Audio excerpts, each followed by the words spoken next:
Welcome to Season 5 of the Questions With podcast, hosted by Quest Ventures, the top venture capital fund in Asia. I am your host, Linh, and in this season, we are diving into Vietnam's vibrant tech startup scene, particularly how innovation is driving impact and sustainability. Join me as we explore how this emerging Southeast Asian nation is embracing technological and scientific advancements, all while building a more sustainable future. And today, we are very honored to have Dzung Do Nguyen, the brilliant mind behind enCity and enFarm Agritech. Dzung isn't just a tech entrepreneur, he's a dedicated urban planner with a deep passion for building sustainable cities, especially in his native Vietnam. Having honed his skills across Canada, the US, and Singapore, and leading projects in over a dozen countries, Dzung founded enCity Urban Solutions in 2018. He quickly grew it into a regional powerhouse in urban planning and design, with offices spanning Singapore, Vietnam, and Indonesia. In 2023, Dzung launched enFarm Agritech. With enFarm, he's leveraging IoT and AI technologies to create real-world impact, improving farmers' livelihoods and championing sustainability within the agricultural sector. Beyond his entrepreneurial ventures, Dzung also shares his knowledge teaching urban planning at the National University of Singapore. And in this episode, we'll discover how his unique path as an urban planner and tech entrepreneur, exploring how he consistently puts a strong emphasis on impact and sustainability in all of his endeavors. Hello, Dzung. Welcome to Questions With podcast. Could you start by telling our audience a little bit about yourself and your journey? Hi, good morning, Linh. Thanks for having me here. It's great to talk to Quest Ventures. Well, I think that when I was a child, actually one of my childhood heroes is Edison and Benjamin Franklin. Because I see those are the people who they are inventors, and throughout their life work, they innovated and they bring solution to life and definitely uplift the life of many people around the world, not just in the US. And that was my dream. And then as I grew up, I see that I developed a passion for social studies when I was in school for gifted student in physics in the National University of Hanoi, the University of Science. So I need to find a field that is really a combination of science, arts, social sciences as well, and planning fit perfectly into it. Now, a lot of people may think about planning as being an architect who designs things. But in the context of the world, planning is a very multidisciplinary field. So as a planner, I learned a lot of different things. I went to a more liberal arts school in Canada. I learned movies about cities. I learned poetry about cities. I also learned economics. I learned transport planning. Then I went to Georgia Tech in the US later on. I learned about how to do environmental modeling, how to using remote sensing, like satellite imaging, to understand cities and find a solution for it. Right? So actually, it's quite natural for a person like me to when as a planner I train in both science, arts, and social areas. So I can write, I can do research, I can do tech as well. And actually, enFarm is not coming out of nowhere. One of my passion and my focus of study, and that's how I got Fulbright scholarship to went to Georgia Tech in the US, is my concern about climate change and flooding for Ho Chi Minh City. And because of that, I did two things. Number one is I study hydrology and modeling. So I'm doing a lot of modeling in computer. And also I reach out to the top-notch expert in this area, Dr. Ho Long Phi, who now my partner in enFarm. So he's a He's a hydrologist. He's a master in modeling, and he's a soil scientist. So what we did in enFarm is actually build out that understanding environmental modeling, and now we have AI and machine learning, so we can even collect a lot more data and find new model to understand environment, and that bring that information into something very useful to user, in this case farmers. So that's my journey. So that's my journey. That's really interesting to hear about your diverse background and how all of those experiences shape your passion and your vision for the future.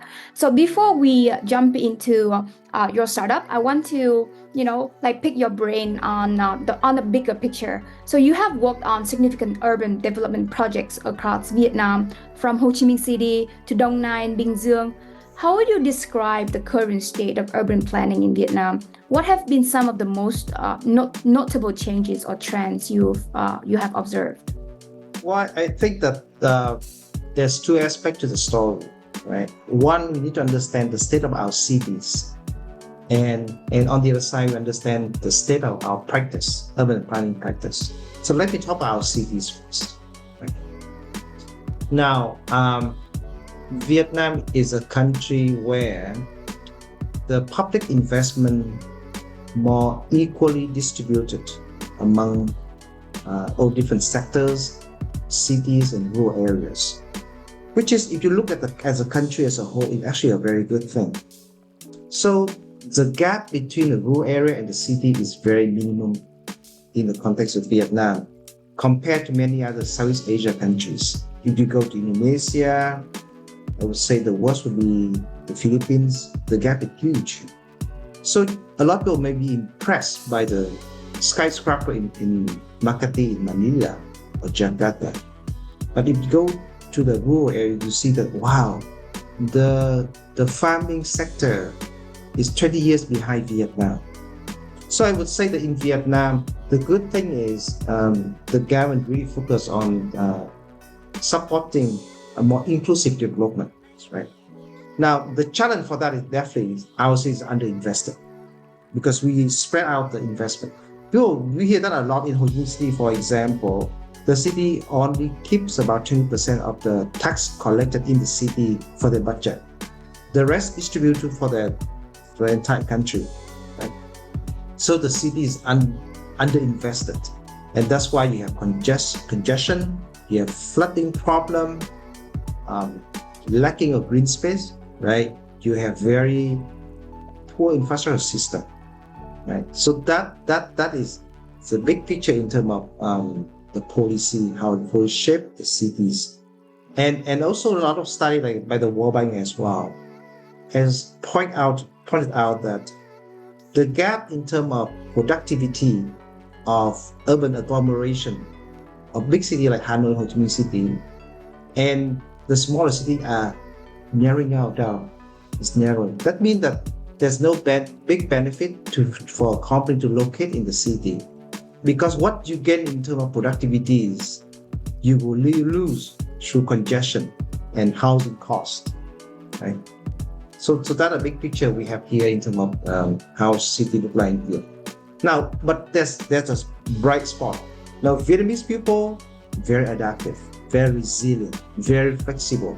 And that's why within the context of the being underinvested, our city is still thriving. And I would point out in my recent article in Vienna Express that Ho Chi Minh City has the shortest commuting time in Southeast Asia among all the major cities in Southeast Asia, right? So the people here in Ho Chi Minh spend less time to travel to work than even in Singapore, where you have a very efficient transport system. And why? Because of motorbike and because of the shop house, the very infamous motorbike and shop house we have in Vietnam. They provide the flexibility so people can travel door to door in a short time, taking a very small space on the road. And the shop house provide either workplace near home or home near workplace. So that's the context of the cities. And I would say there's so much to learn from that. Now, on the other side, asking me about the status of planning practice in Vietnam. I would say that it's have a lot of influencing from the Soviet Union and from the French influences. Yeah. So that's two important points in the planning system here. Number one, they still see planning is as a job to shape a beautiful city, right? Because it's French influence. All the city they built by French people, and Ho Chi Minh City is part of that history. And really focus on grand development, grand boulevard, and beautiful opera house and city hall, right? That's what you see in either Paris or Hanoi or Ho Chi Minh cities, right? But that's not true to the whole world. Like in the Anglo-Saxons practice of planning, planning is about making a city efficient, making a city about being safe, being livable, being competitive in terms of the economy sector. So planning is a lot more than that. So that's one thing. So I would say our scope in planning in Vietnam a little bit limited because of that influence of French people. The second thing is planning is really influenced by Soviet Union. So where in the past they don't have a market economy. So the government will control everything and will do everything, which is not the context today. So that's why planning is very rigid, because look like the government will write a recipe for success. But no, who built Ho Chi Minh cities? 10 million people. Each of us living here will contribute to the success, the quality of living here because of our activities. So planning need to change. Planning practices need to change so that we don't write a recipe for success. We build a framework, but we still open and give the room for innovation at the society level. Companies, developers, businesses, people, they will shape the city in their way. And that's a good thing. We should need to harvest that know-how and really, so the planner should be more like a conductor, right? Not the one who provide a fixed formula. And that's how I usually want to compare or how to decide the planning practice in Vietnam. It's too rigid. And it sometimes far from reality. Talking about the contribution of each person in building the city, we know that you just received the certificate of merit from the Ho Chi Minh City's People's Committee for your contribution to the city's development. And this is one of the most prestigious certificates, achievements that one can get. So our congratulations to you for that. Could you share what this recognition means to you, especially given your deep connection to Ho Chi Minh City since your youth? And I can really feel your passion and your love for the city just through the way that you talk and you share with us within this short amount of time. Yeah. Well, thanks for that. This award means a lot to me because urban planning tend to be a behind the scene job. No one knows about what you did. So the good side of that, as my professor told me when I was in university, that no one know when you make mistake. No one got to jail because of your poor job in urban planning and get the city being congested. But at the same time, the downside is no one recognize your contribution. No one see that because of your decision, because of your work, the city is cleaner, greener, more livable, more friendly, right?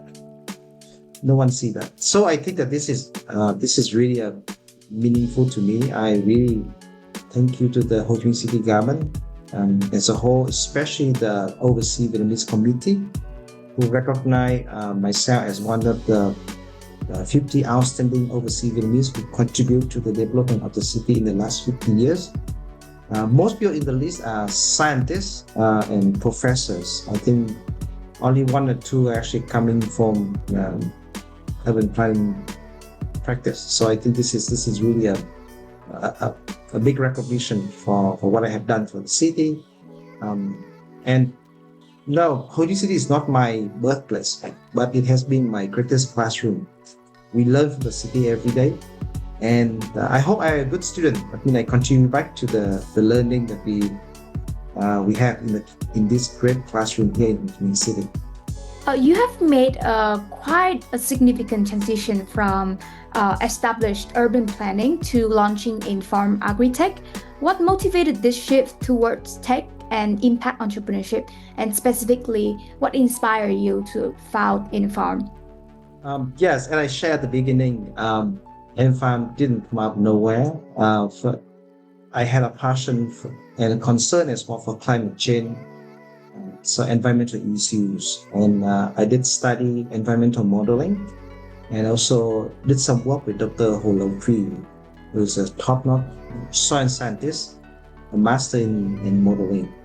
So we did some work together, and as a urban planner and policy advisor to many provinces in Vietnam, I had a chance to work with some co-ops, right, and go down even to talk to farmers sometimes, understand their challenge in farming.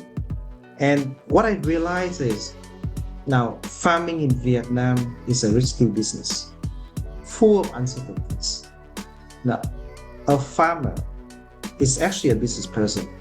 He or she has to got the land, buy the seed, right? Grow the crop and bring it to the market to sell it. So he take full risks, but they don't have the know-how or the capital resources as a company to deal with risks, right? As business do. So that's why, especially you see the case of the Red River Delta in Vietnam, when there's a lot of industry park coming up in the Delta. A lot of people shift from being a farmer to becoming workers, because as a worker you receive the same salary but no risk. There's no risk. You work from 8 to 5, you go home, you earn that salary. Farmer, they will even earn less than a worker, but they face all risks themselves. So that around 2022, and before that we already built up a tech team in enCity focused on smart city. It sounds like a very natural transition, right, from urban planning into a smart cities. But then I realized that with the same know-how that we have, we can create a new tool for farmers, right, to help them overcome the uncertainties in terms of the marketplace, in terms of climate change, right? And Dr. Phi is a great scientist. So we joined Fox together, we launched enFarm. We spent 1.5 years on R&D, and last year we launched what you can see behind me here, the high-tech AI-powered smart soil sensing monitoring devices, so that farmer on their phone, they can know what in the soil, how much the crop needs, even know the market price, the weather condition. And then we have AI-powered algorithms so that provide them with a recommendation. So now we are being assistant to every farmer. That's what we are doing there. So could you elaborate a little bit more on enFarm core product to our listeners, and the journey that you and your team went through to to come up with this product that is really impactful and powerful to support our teams? One of the world's biggest problem in agriculture is the overuse of fertilizer.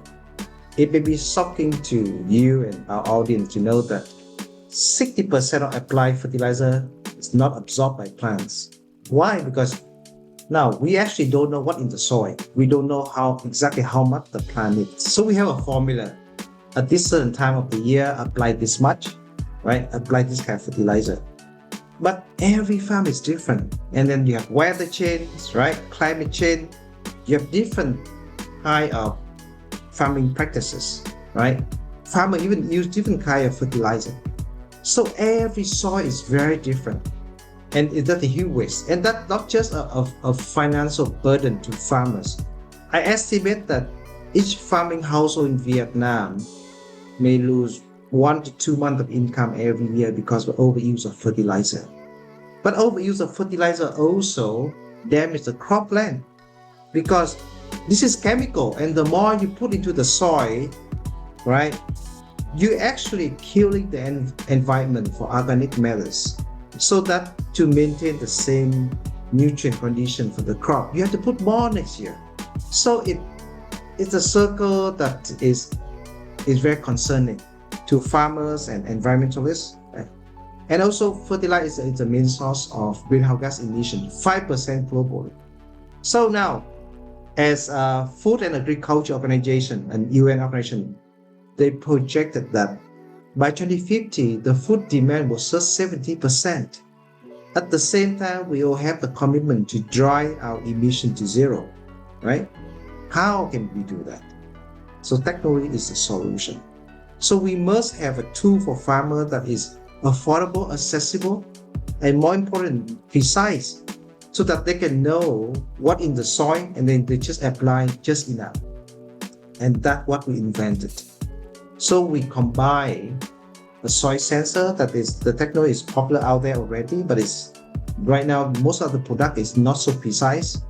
And most of companies who build soil sensor, if you ask them, they will tell you that when it comes to macronutrient NPK, so nitrogen, phosphorus, and potassium, their readings are not reliable. Most of them will tell you that. Right? So the brilliant idea behind enFarm is we not just depend on the signal from the soil sensors, from the hardware. We collect a lot more location-based information, right? So we can contextualize to the farmer need. We know their behavior, we know the crop they grow, we know the fertilizer they use, we know the soil type, we know the weather condition.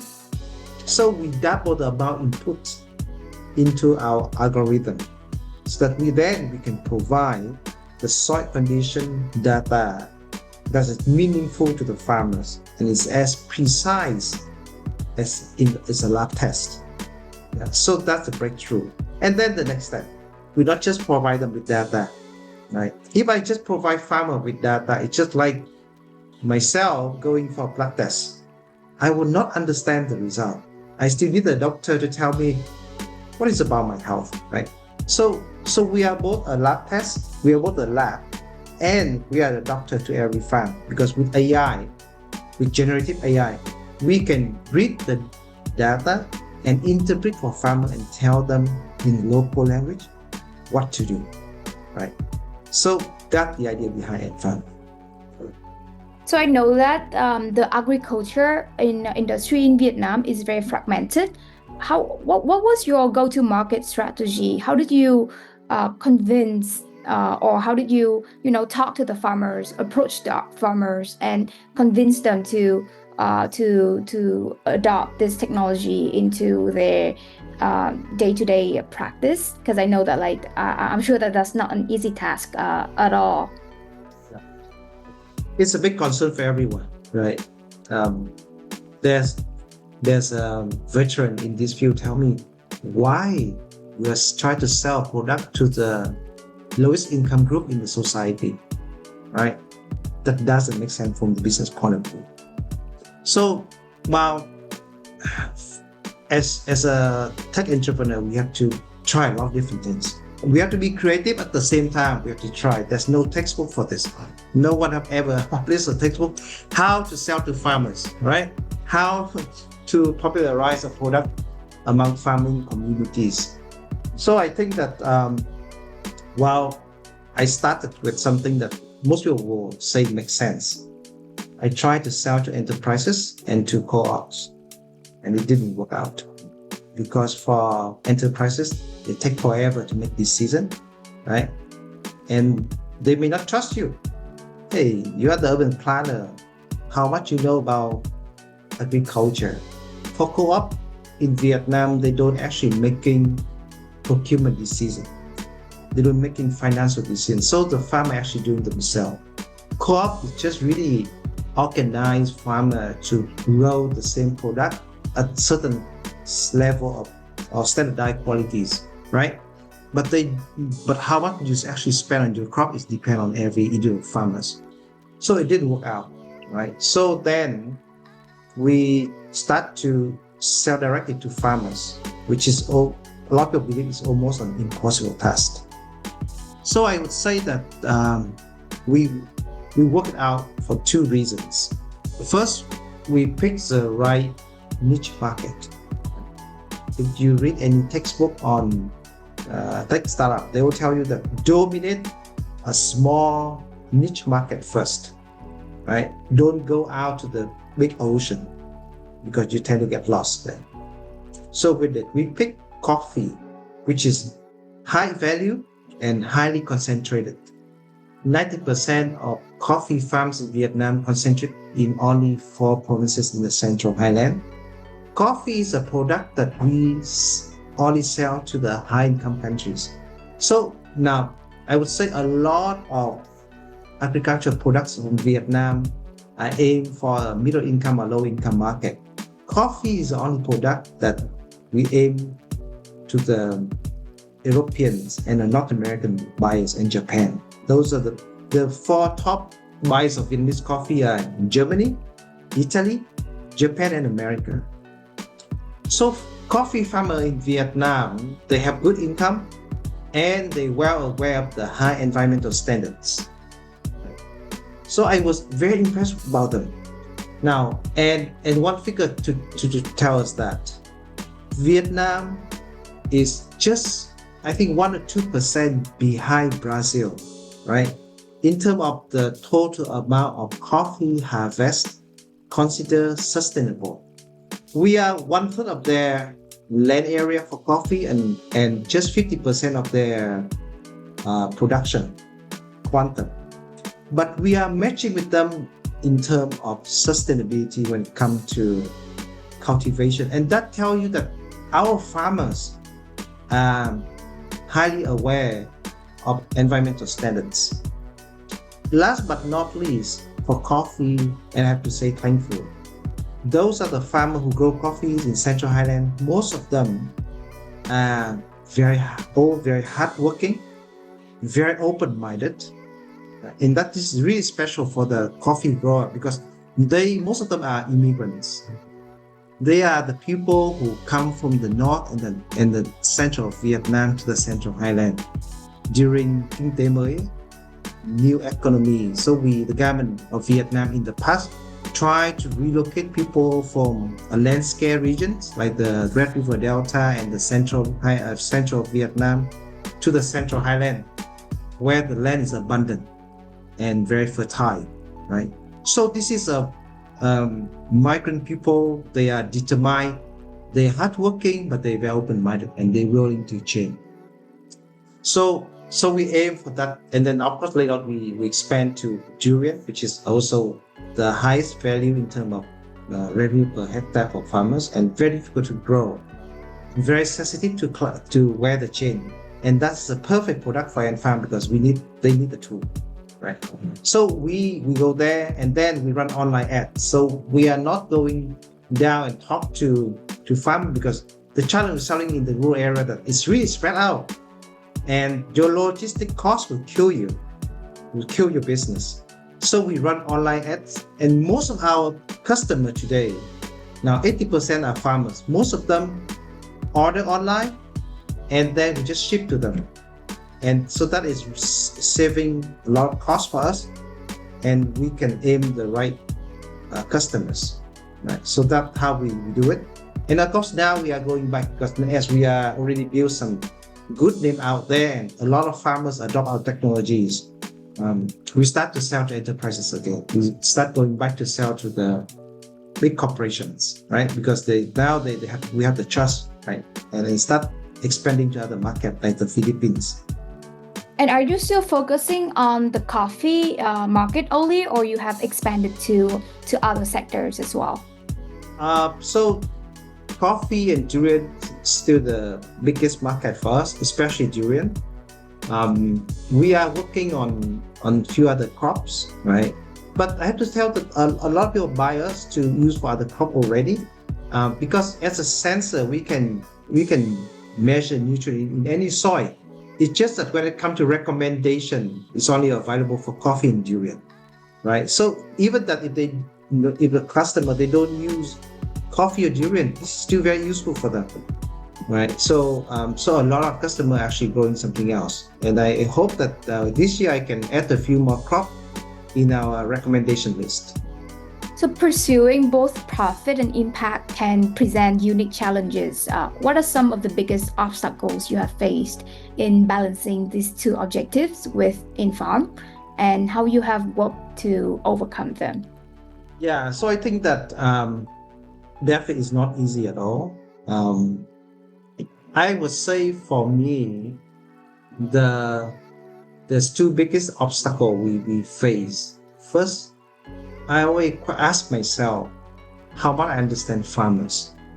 Right? Now I'm urban planners. I grew up and I live in cities, and farming is something that is not I wasn't born with. Right? So I always try my best every time I have a chance to go to the farm, meet with my customers. I try my best to understand their mindset, their practice, and see how we can help them. Right. And one thing I did with the team every week that we spend on Thursday, actually on today after this call, that to call clients, to call customers, and they are farmers, talk to them, and hear their feedback, right? And I ask all my management team to join the call, and so that our effort to really understand farmers out there. So that number one. Number two is, and this is still true today. Now, very simple thing. Why industry makes a lot more money? Because it's so predictable. If you set up a factory and you're going to produce things, you will get the product, no matter the weather condition out there, right? And the behavior of your workers, for example, may not affect the product a lot, right? Because it's all machine that running, and machine is very predictable because we program the machines. Now, environment and farmer behavior is a lot more like an open book. So, and that had been a biggest challenge in agriculture for many years. Why our agriculture practices are not sustainable? Because very simple, with corporation and even scientists as well, they need to formula that work for millions of farms. But I tell you, every farm is different. Every piece of soil is different. Every farmer is different. And their weather changes, right? Their crop different. Even there's two farmers next to each other, they are not safe. They may grow different crop. They may have using different fertilizer, right? They may have different practices. So every farm is very different. That's why 60% of applied fertilizer is not absorbed by plant, because we cannot generate a formula for success in this field. Right? So thanks to AI allow us to customize, right? Because we collect data from every individual farm, and then we use it to build our model, and then we can customize for them. So AI is really a great solution for farming industry, because especially in the country where it's so fragmented like Vietnam or in Asia in general, where the farm size is small. Like in US, it's easy. The average farm size in US is 400 hectares. In Australia, even better, 4,000 hectares per farm. So you can write a formula for 4,000 hectares. That's easy job. In Vietnam, it's just about 1 hectare. So how do you write a formula for every small farm like that? AI is the solution. But of course, we cannot just depend on AI. We have to collect and understand data from every farm, from every soil, from every farmers. And that's what we are doing every day. So going back to your question, the obstacle in this case is number one, understanding of farmers. And number two, I had to grow a big team, both technology and agronomy, to build this product. Because our goal is to become an assistant to every farm, and that requires so much knowledge. And that is a financial heavy part for us, right? Not selling, because selling is everything online. Yeah. So there's a certain, there's a school of thought that says that you have to do well before doing good. But some other might argue that you can do well while doing good. So what's your take on it?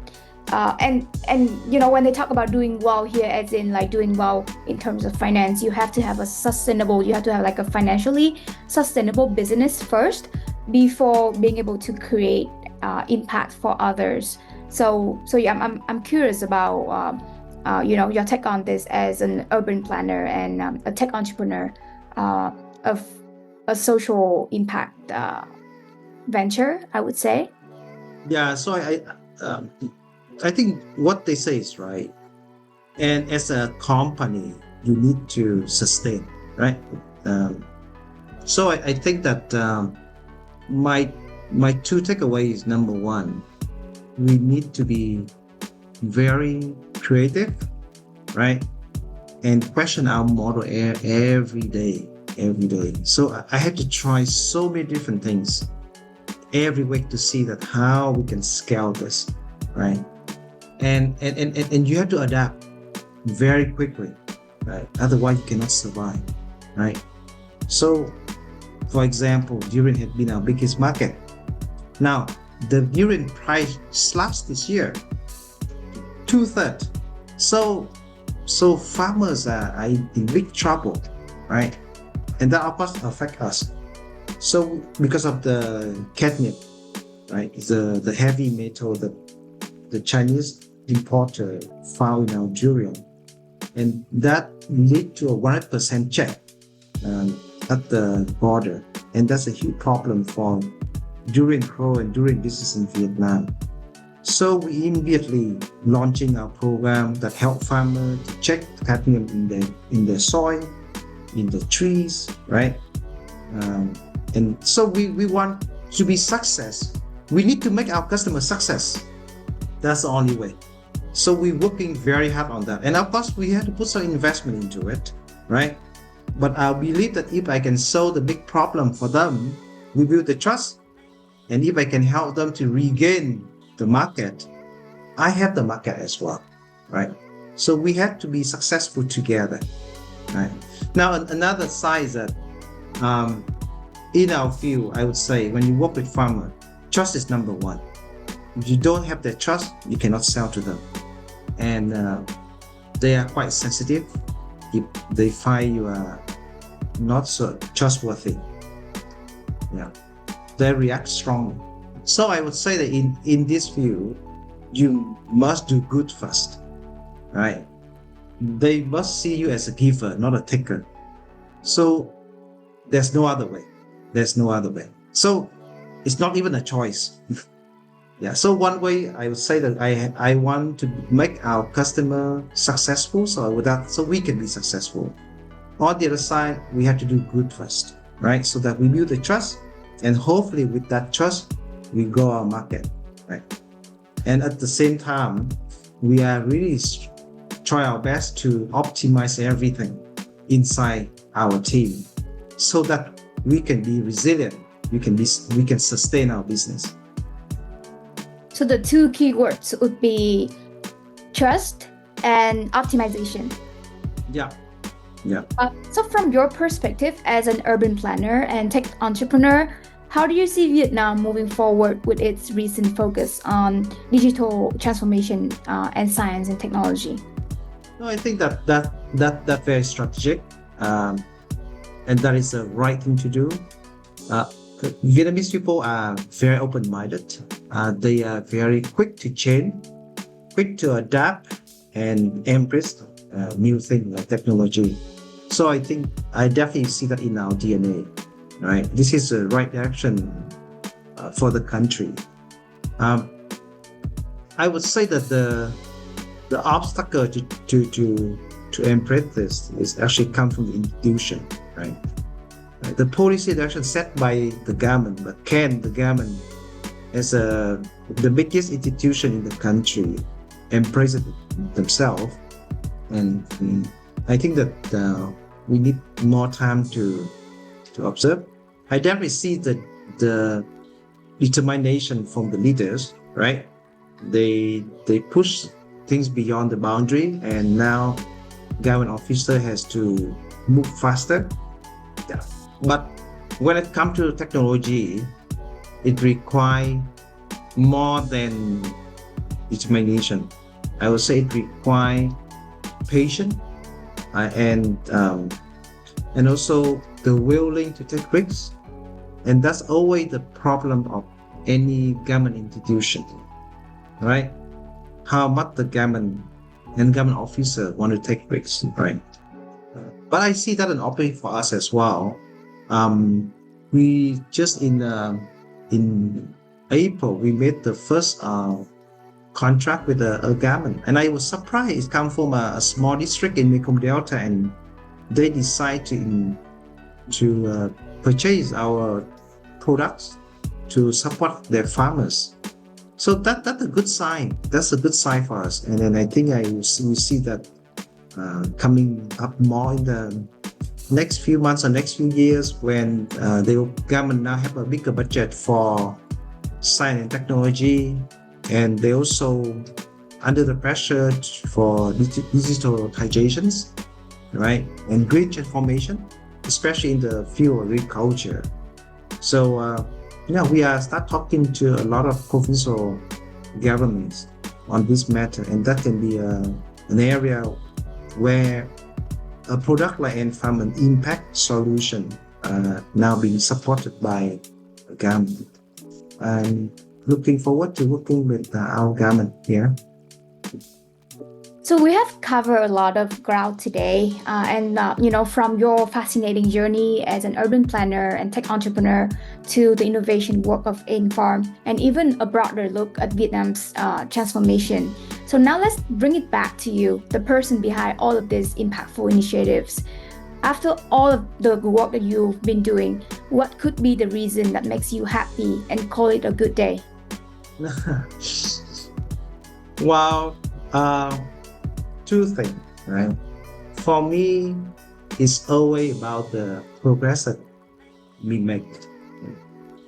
So I think we far from reaching a destination. It's a long journey, but we definitely see good signals every day. And when we see that we make some big progress, that's we figured out something. Like for example, I was very happy when we see that online is a channel, so that we don't have to go down to meet every farmers. And most recently, I think the biggest achievement for us this year so far is a good feedback from farmers. Right? When we talk to our customer and they say, "Oh, this is useful for them. Oh, this is easy to use," right?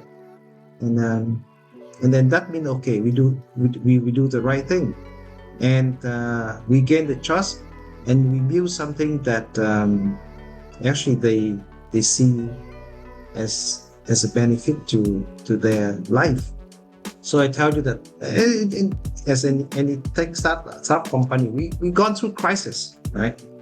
And we have to face a lot of return product last year, for example, because of mistake errors, right? Both from our side as well from our vendors who produce this hardware for us. And this year the return rate only less than 1%, right? And in Dak Lak province, which is the second largest market for us in Vietnam, the satisfaction rate is above 70%. So we can turn that around in just a few months. I would say, we work hard and we got something. So what make me happy? Progress. Let's make some progress. And my very last question to you, if you could describe your life vision in one sentence, what would it be? And I'm not talking about vision for your company, vision for your career, but a life vision. My vision is I always think that for adults who have to give up their childhood dream, it's not because the dream is unrealistic, but because adulthood is failing, right? Or lacking of inspiration or lacking of determination. So my dream has never changed since I was a child until now. Right? My life vision that I want to be an innovator who can touch life who I feel that I'm doing some work that meaningful. And that's what the reason why when I was a child, even in primary school, I already had the admiration for Benjamin Franklin and Thomas Edison, right? Because they not just invented, they invented something meaningful to the humankind. And I hope I can do something, if not at their scale, at the smaller scale, but as a meaningfulness. I hope I can do something like that. Yeah. And that's the ending note for today's episode. Thank you so much, Dzung, for sharing your journey with the audience. Your journey truly embodies the spirit of impact and sustainability that we love to explore on this podcast. And to our listeners, thank you so much for tuning into this episode of Questions with Dzung Do Nguyen of enCity and enFarm Architect. For more episodes like this, be sure to hit the follow button on whichever platform you are listening from. And I am your host, Linh. Until next time.